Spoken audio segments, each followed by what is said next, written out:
বেগম খালেদা জিয়া গণতন্ত্রের জন্য, তার জন্মই হয়েছে গণতন্ত্রের জন্য, গণতন্ত্রের জন্য 9 বছর লড়াই করেছে।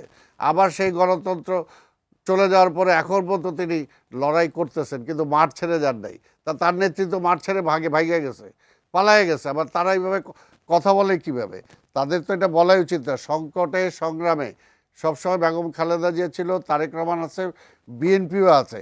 আমরা বলতে চাই যে এখনও যেটা আমরা বলি যে আমরা গণতন্ত্রের জন্য লড়াই করছি।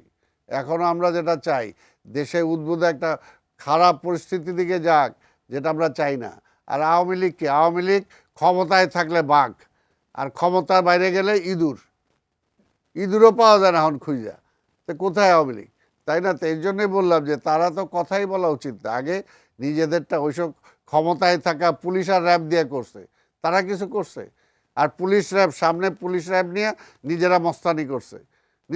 এই মস্তানরা কোথায়? সেই হাতুড়ে বাহিনী, সেই পিস্তল বাহিনী, হেলমেট বাহিনী কোথায়? এখন নাই কেন? কারণ ওই সময় যে আগে পিছনে র্যাব ছিল, পুলিশ ছিল, ইভেন সেনাবাহিনী, প্রত্যেকটা প্রতিষ্ঠানকে তারা ধ্বংস করছে। ইভেন সেনাবাহিনীকেও ফাইনালি তারা পারে নাই।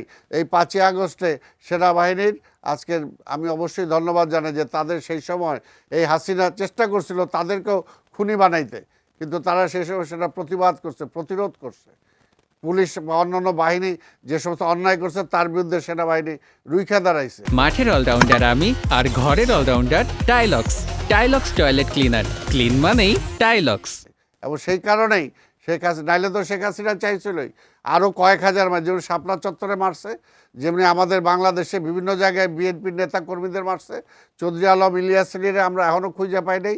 আরও অনেক শহীদ আছে আমাদের যাদের খুঁজে পাই নাই, তাই না? আরও তারা চেষ্টা করছিল এই 5ই আগস্টকে কেন্দ্র করে আমাদের অনেক নেতা কর্মীকে তারা শহীদ করছে, ছাত্রদেরকে, শ্রমিকদেরকে, ইভেন কোলের শিশু পর্যন্ত মারা গেছে তাদের কারণে। আবার কারা মারছে? সেগুলো গুলিতে মারছে। কারা তারা? তো সেই কারণে বললাম যে আজকের আওয়ামী লীগের মুখে আজকে এগুলো মানায় না। আজকে তারা মাঠে আসুক, তারপর আজকে জেলে যাক। আজকে শেখ হাসিনা পালাইলো কেন? সবচেয়ে বড় কথা, সে জেলে যাবে, তারপর তার বিচার। বেগম খালেদা জিয়ারে মিথ্যা মামলা দিয়ে জেলে পাঠাইছে, এবং বেগম খালেদা হাসতে হাসতে জেলে গেছে। বেগম খালেদা জিয়া হাসতে হাসতে সুস্থ শরীরে হেঁটে জেলে গেছে। আর সেই বেগম খালেদা জিয়ারে তারা জেলখানায় মেরে ফেলার জন্য ষড়যন্ত্র করছে। সেটা দেখা গেছে যে বেডে শুয়ে তাকে হসপিটালে আসতে হয়েছে। আর তার নেত্রী পালাইলো কেন? তার নেত্রী যদি সাহস থাকতো তাহলে জেলে যাইতো। এর আগেও তো সে 111-এর সময় ওই সরকারের সাথে মুচলেকা দিয়ে বিদেশে পালায় গেছিল। বেগম খালেদা জিয়ার সেই সময় সেই ভূমিকার কারণে আবার সে ফিরে আসতে পারছে। বেগম খালেদা জিয়া সব তাকে ফিরে আসতে দিতে হবে, নাহলে তো সেও আসতে পারতো না। তাই কাজেই সাহসের কথা তাদের মুখে মানায় না।